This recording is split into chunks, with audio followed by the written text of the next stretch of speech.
한 친구가 있었습니다. 제가 몇 년 전에 잠시 만났던 친구인데요. 이 친구는 자신을 굉장히 사랑하는 친구였어요. 얼마나 자기를 사랑했냐면 분명히 잘난 게 없거든요. 공부를 잘하는 것도 아니고 똑똑한 것도 아니고 그렇다고 지금 다니는 학교가 좋은 학교도 아닌데 자기는 분명히 명문대 가서 큰일을 할 거래요. 그러면서 막 사람들한테 야 나는 진짜 공부 잘할 수 있다니까 나 좀 믿어봐 하면서 열심히 이렇게 소문을 내고 다녔습니다. 그러니까 처음에는 공부도 열심히 하고 나름 애쓰니까 주변 사람들이 도와주기 시작했어요. 뭐 유학 다녀온 형님들도 도와주시고 이게 나름 그 지방에서 공부 잘한다는 친구들도 도와주려고 하고 근데 하나같이 얼마 안 있다가 못하겠다고 나오는 거예요. 그래서 아니 무슨 뭐 이렇게 열심히 도와주겠다고 해보고 왜 금방 그만두셨어요 하면은 하나같이 똑같이 얘기합니다. 야 뭔 말해도 들어먹지를 않더라 하면서 답답해가지고 못하겠다고 뛰쳐나온 거예요. 나중에 저도 우연찮게 이제 한번 뭐 도와달라 그래서 얘기를 해보니까 야 이거는 이렇게 공부하면은 돼 하더니 아 그래 이러더니 그 다음에 보면은 또 지 맘대로 공부하고 있고 그 다음에도 야 이거 저렇게 해보면 어떨까 하면은 하더니 또 지 맘대로 하고 있고 그러다가 나중에 이제 사람들이 보다 못해서 야 너는 그렇게 하면은 발전이 없어 했는데도 귀를 꼭 막고 있더라고요. 지금은 어떻게 지내는지 모르겠지만 아마 그렇게 계속 지냈다면 아마 그 친구는 더 나아지기는 어렵지 않을까 생각이 듭니다. 문제가 해결이 되려면 사실은 그 문제를 받아들이는 것부터 시작해야 하죠. 그런데 이 친구는 자신에게 문제가 있다는 것을 받아들이려고 하지 않았습니다. 받아들이지도 못했고요.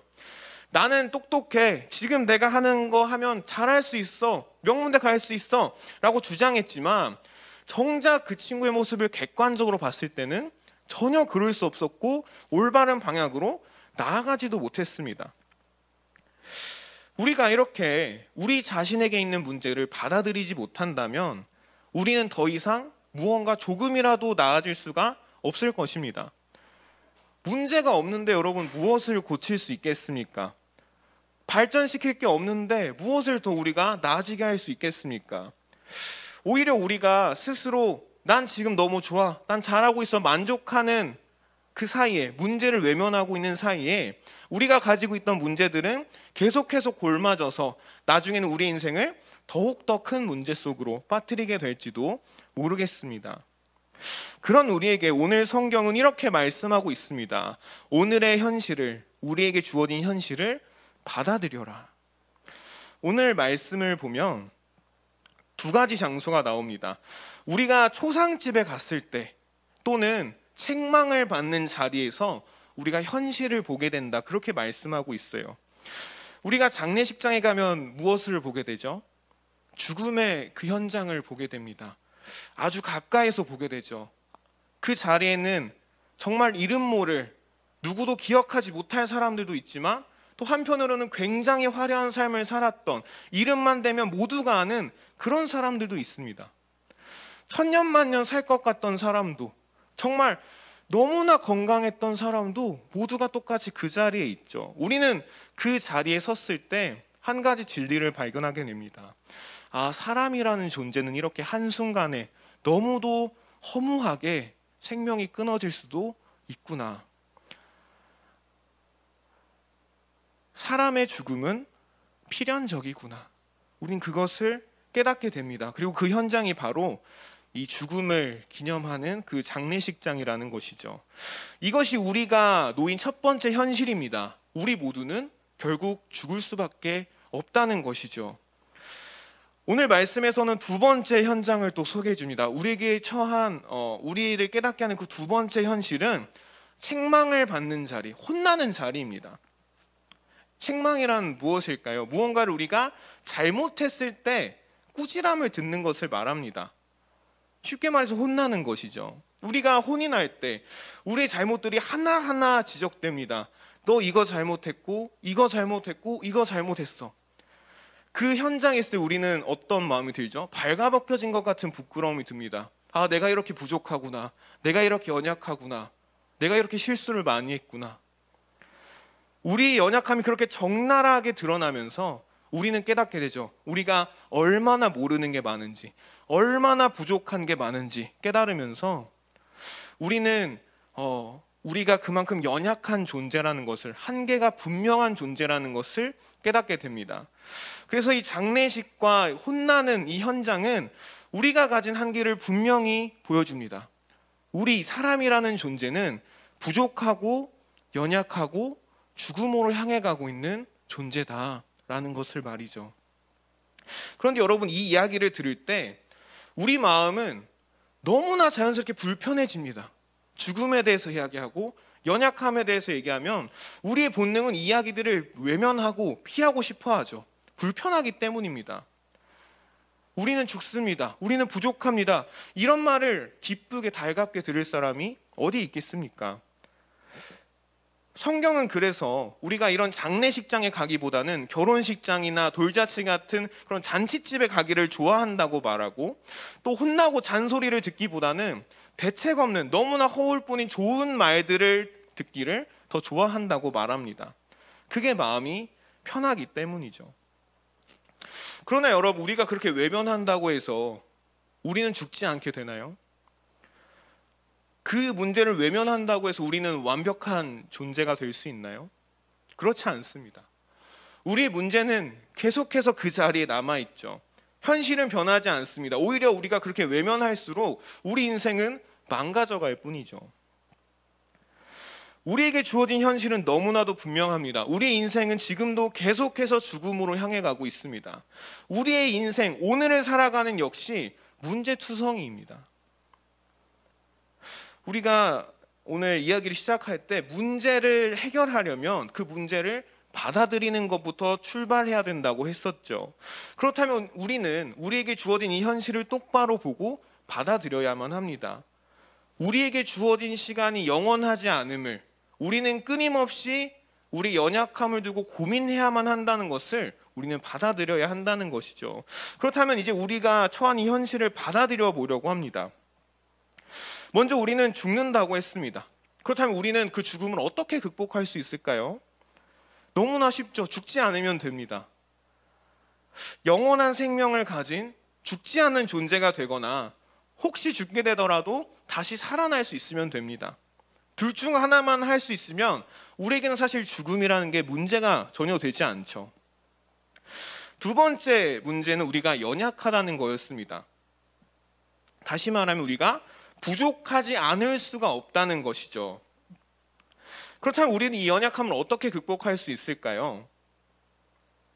우리가 가진 그 부족한 점들을 다 극복할 수 있으면 됩니다. 완전한 존재, 아무런 흠이 없는 모든 걸 다 가진 존재가 될 수 있다면, 그런 존재가 되면 우리는 더 이상 그 연약함이라는 문제에 구애받을 필요가 없겠죠. 그런데 문제는 무엇입니까? 우리 이 한계를 극복하기 위해 필요한 생명과 완전함은 우리가 스스로 얻을 수 있는 것이 아니라는 것입니다. 여기서 우리는 다시 한번 한계에 부딪힙니다. 우리는 한계를 극복할 수 없는 한계가 있다는 것 말이죠. 사실은 우리 존재 자체, 사람이라는 존재 자체에 한계가 있구나 하는 것을 깨닫게 됩니다. 이제 우리는 다시 한번 오늘 말씀을 들여다보아야 합니다. 오늘 말씀 13절에서 전도서는 이렇게 말씀하고 있습니다. 하나님이 하시는 일을 생각해 보아라. 하나님이 구부려 놓으신 것을 누가 펼 수 있겠는가? 우리의 한계는 너무나도 명확한데 하나님은 그렇지 않다는 것이죠. 우리가 계획을 세울 때를 생각해 보면 너무나도 작은 계획이라도 쉽게 무너지는 것을 경험하곤 합니다. 오늘 아침에 몇 분에 나가서 버스 타면 되겠다 하고 그 시간에 나갔을 때 타지 못하는 경험 너무나 쉽게 하죠. 그런 작은 계획조차도 어그러지는 게 우리 인생인데 하나님은 그렇지 않으시다는 것입니다. 하나님께서 정해놓으신 일들은 아무도 바꿀 수 없다는 것이죠. 오직 하나님만 바꿀 수 있습니다. 다시 말하면 우리는 연약하지만 우리 하나님은 완전하시다는 것입니다. 그렇다면 다시 한번 우리의 현실을 마주해 봅시다. 우리의 연약함을 극복할 수 있는 완전함이 여러분 어디에 있습니까? 우리 자신에게 있습니까? 아닙니다. 하나님께 있습니다. 그렇다면 여러분, 우리의 죽음을 극복할 수 있는 그 생명은 어디에 있습니까? 우리에게 있습니까? 다른 무언가에게 있습니까? 역시 우리 주님께 있다고 성경은 말씀합니다. 요한복음 11장 25절에서 26절입니다. 나는 부활이요 생명이니 나를 믿는 사람은 죽어도 살고 살아서 나를 믿는 사람은 영원히 죽지 아니할 것이다. 내가 이것을 믿느냐? 우리는 성경 말씀을 통해서 우리에게 필요한 그 모든 것이, 우리 연약함을 극복하기 위한 그 모든 것이 바로 하나님께 있다는 것을 발견하게 됩니다. 우리가 가진 한계는 우리로 하여금 절망에 빠지게 합니다. 우리의 인생, 내가 너무나도 소중하게 가꾸고 너무나도 귀하게 여기는 인생이 너무나도 허무하게 사라져버릴 수 있다는 그 절망에 빠지기도 하지만, 우리의 연약함이 우리 자신을 너무나 보잘것없게 하는 그 절망에 빠지기도 하지만, 동시에 이 한계들은 우리에게 하나님이 필요하구나, 그래서 우리에게 하나님이 필요하구나 하는 사실을 깨닫게 하는 것이죠. 우리가 우리의 연약함을 바라보다가 이 시선을 하나님의 완전함으로 시선을 돌리게 되면, 우리는 우리에게 주어진 오늘이 불안하고 연약할지라도 하나님의 그 완전하심이 우리와 함께 하신다는 그 믿음으로 인해서 소망을 품을 수 있게 됩니다. 하나님은 우리에게 부활의 소망을 주시는 분입니다. 그리고 그 소망을 이루시는 분이십니다. 하나님 우리에게 날마다 지혜를 주시고 날마다 우리를 돌보시고 우리의 힘과 능력이 되어주시는 분이십니다. 그분이 우리와 함께 하시기 때문에 아무리 우리가 연약할지라도, 아무리 우리 삶이 불안할지라도 우리는 소망을 품을 수 있는 것입니다. 오늘 전도서 말씀의 결론은 이렇게 맺히고 있습니다. 14절을 보시면요, 좋은 때는 기뻐하고 어려운 때는 생각하여라. 하나님은 좋은 때도 있게 하시고 나쁜 때도 있게 하신다. 그렇기에 사람은 제 앞일을 알지 못한다. 너무나도 연약한 우리, 한계가 분명한 우리가 할 수 있는 일은 그저 우리에게 주어진 현실을 받아들이는 것뿐입니다. 그러나 우리의 현실이 언제나 장례식이나 아니면 혼나는 그 현장처럼 우울하기만 한 것은 아니죠. 하나님은 우리에게 분명히 좋은 순간도 주십니다. 하나님께서 우리에게 주신 삶은 희로애락이 있는 다채로운 삶입니다. 기쁘고 즐거운 순간이 있으면 반대로 화가 나고 슬픈 순간도 있기 마련입니다. 우리는 이 두 부류의 현실을 모두 받아들일 수 있어야 합니다. 우리 인생이 절대 기쁘기만 할 수는 없다는 것, 우리 인생에 절대로 문제가 생기면 안 된다는 그 교만을 우리는 내려놓고 받아들일 수 있어야 된다고 오늘 말씀은 우리에게 이야기하고 있습니다. 다만 이 인생의 기쁜 순간들은 감사함으로 누리되 주님 앞에서 겸손해야 하고, 인생의 어려운 순간들이 찾아올 때에는 우리의 연약함을 인정하고 주님께 피하라, 성경은 그렇게 권면합니다. 그 연약함을 극복하게 하시는 하나님, 그 하나님과 함께하는 여러분 되시길 축복합니다. 하나님은 우리에게 한계를 주시면서 그 한계를 통해 주님을 발견하기를 원하십니다. 그 한계를 통해서 주님께로 나아가고 주님과 동행하며 주님을 의지하기를 원하십니다. 그 주님으로 인하여 새로운 진정한 영원한 소망을 우리가 품고 살아가기를 원하십니다. 우리가 이 시간 찬양을 함께 나누기를 원합니다.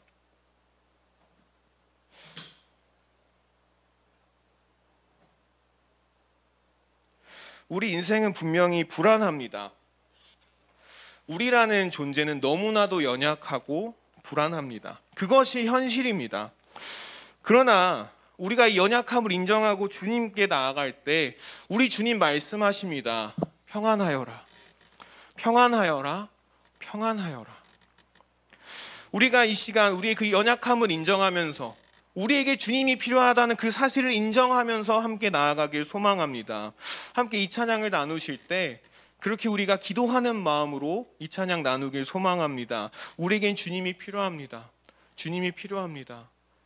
그 순간 우리에게 말씀하시는 그 주님의 음성, 내가 너에게 평안을 주겠다, 내가 너와 함께 하겠다, 그 음성 듣는 시간 되길 소망합니다.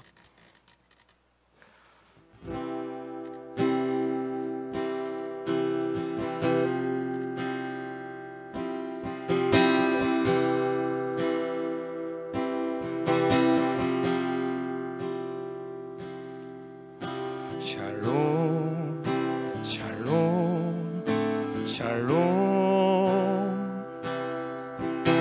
샬롬 샬롬 샬롬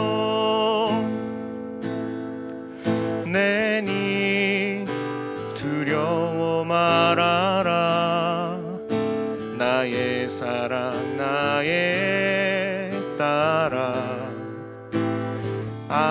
안심하라 샬롬 샬롬 샬롬 샬롬 샬롬 샬롬 나의 평안을 주노라 세상과는 다른 평안 두려워 말라 샬롬 우리 2절로 고백합니다. 샬롬 샬롬 샬롬 샬롬 샬롬 샬롬 샬롬 내니 두려워 말아라 나의 사랑 나의 이스라엘 안심하라 샬롬 샬롬 샬롬 샬롬 샬롬 샬롬 평강 있을지어다 아버지께서 날 보냄같이 나도 널 보내노라 샬롬 우리 처음부터 다시 한번 고백할까요? 샬롬 샬롬 샬롬 샬롬 샬롬 샬롬 샬롬 내니 두려워 말아라 나의 아들 나의 딸아 안심하라 샬롬 샬롬 샬롬 샬롬 샬롬 샬롬 평강 주시노라 세상과는 다른 평안 두려워 마라 샬롬 우리 2절로 고백합니다. 샬롬 샬롬 샬롬 샬롬 샬롬 샬롬 샬롬 내니 두려워 말아라 나의 사랑 나의 이스라엘 안심하라 샬롬 샬롬 샬롬 샬롬 샬롬 샬롬 평강 있을지어다 아버지께서 날 보냄같이 나도 널 보내노라 샬롬 주님께서 말씀하십니다. 평강 있을지어다 평강 있을지어다 평강 있을지어다 그리고 말씀하십니다. 안심하라 안심하라 우린 너무나도 연약합니다. 우리 자신을 보면 너무나도 불안하죠. 어쩌면 우리가 화나고 짜증나고 언짢은 그런 마음이 드는 것은 우리가 가진 이 연약함을 감추고 싶어서 때문인지도 모르겠습니다. 그래서 어떻게든 내 연약함을 감추려고 다른 사람을 헐뜯고 내가 그 사람보다 더 나은 사람인 척 연기하려고 하고, 그러나 주님 말씀하십니다. 그럴 필요 없다. 연약해도 괜찮다. 평안해라. 두려워하지 말아라. 그리고 말씀하십니다. 아버지께서 날 보낸 같이 나도 널 보내겠다. 우리 주님께서 그 하늘나라에서, 너무나도 안전하고 완전한 하늘나라에서 이 땅 가운데 오셨습니다. 이 땅 가운데 내려오실 때 십자가 고난을 감당하기 위해 오셨죠. 그 일이 얼마나 무섭고 두려운 일이었겠습니까? 그때 하나님께서 예수님께 말씀하셨던 것이죠. 평안해라. 내가 너와 함께 있겠다. 괜찮다. 두려워하지 말아라. 예수님께서도 우리에게 똑같이 말씀하십니다. 세상으로 나아가라. 너무나도 위험하고 두려운 세상이지만, 험한 세상이지만, 얘들아 나아가라. 내가 너를 보낸다. 하지만 평안해라. 내가 너와 함께하기 때문에 너희의 한계를, 너희 연약함을 모두 보듬어 줄 수 있고 극복하게 할 수 있는 내가 함께하기 때문에 평안하라. 우리 주님께서 말씀하십니다. 우리 시간 함께 기도하기를 원합니다. 내가 주님의 그 평안을 누리기를 원합니다. 주님과 함께하기를 원합니다. 주님 동행하기 원합니다. 주님의 그 평안을 주십시오. 주님의 그 평안을 소망합니다. 주님 그 샬롬에, 주님의 그 평안에 거하는 우리가 될 수 있도록, 주님에게 우리 연약함 모두 맡길 수 있도록 주님 함께 해주시옵소서. 우리 주님 한번 부르짖고 함께 기도하시겠습니다. 오 주님 우리와 함께 하시옵소서. 주님 우리와 함께 하시옵소서. 주님을 소망합니다. 주님을 소망합니다. 주님께로 나아갑니다. 오 주님, 우리에게 평강을 주시는 주님, 평안하라 말씀하시는 주님, 함께 하시옵소서. 함께 하시옵소서.